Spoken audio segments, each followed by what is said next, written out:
बकौल खुदा फरमान न बदला जाएगा, बदलेगा ज़माना लाख मगर कुरान न बदला जाएगा।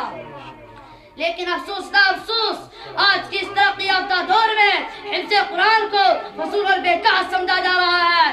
उसके अल्फाज रटने को हमाकत से ताबीर किया जा रहा है। कहा जाता है इसका रटना और बेसमझे पढ़ना बेसूद है। हालांकि एक मौके पर खुदा के प्यारे नबी मोहम्मद रसूलुल्लाह सल्लल्लाहु अलैहि वसल्लम ने इरशाद फरमाया था, जिसने कुरान पढ़ा और उस पर अमल किया तो उसके वालिदैन को कल क़यामत के दिन ऐसा ताज पहनाया जाएगा जिसकी रोशनी सूरज की रोशनी से ज्यादा चमकदार होगी। और तिर्मिज़ी शरीफ की रिवायत है, इसने कुरान करीम हिफ्ज़ किया और हलाल और हराम को समझते हुए अच्छी जिंदगी गुजार दी तो अल्लाह ताला उस हाफिज़ कुरान को जन्नत में दाखिल फरमाएंगे और उस हाफिज़ को 10 ऐसे आदमियों की शफाअत का हक मिलेगा जो जहन्नमी होंगे।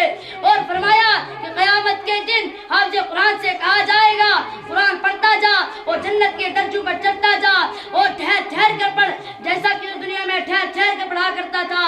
बस तेरा मकाम और ठिकाना वही है जहाँ आखिरी आयत पर पहुंचे। लेकिन दोस्तों, अफसोस की बात यह है हमारे घरों में तो कुरान है मगर हमें पढ़ने की तौफीक नहीं।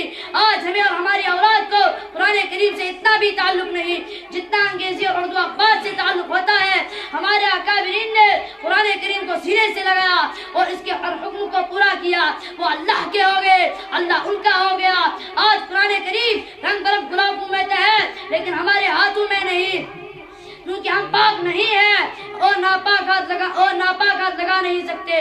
जुबानों पर नहीं, दिलों में नहीं। नावल और अफसाने पढ़ने का वक्त हमारे पास है मगर कुरान करीम के तराजुम और तफसीरें और उसके अहकाम व वाक़िआत पढ़ने के लिए वक्त नहीं।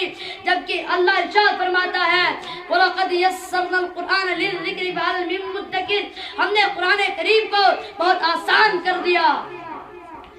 लेकिन दोस्तों, जिस कदर हाफिज़ कुरान के लिए बशारतें और वादे हैं उतनी ही वईदें भी हैं।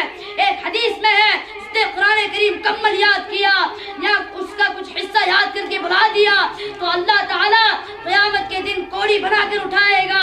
अगर हाफिज़ कुरान पढ़ना छोड़ दे या गुलाम में मुलव्वस हो जाए तो उस कुरान करीम उसके सीने से ऐसे निकल जाएगा जैसे ऊंट रस्सी तोड़ के निकल जाता है।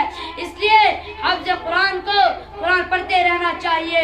अक्सर नवाफिल वगैरह में चलते फिरते कुरान करीम की तिलावत से जुबान को तरोताज़ा रखना चाहिए। वाक़िअ दावाना माशाअल्लाह।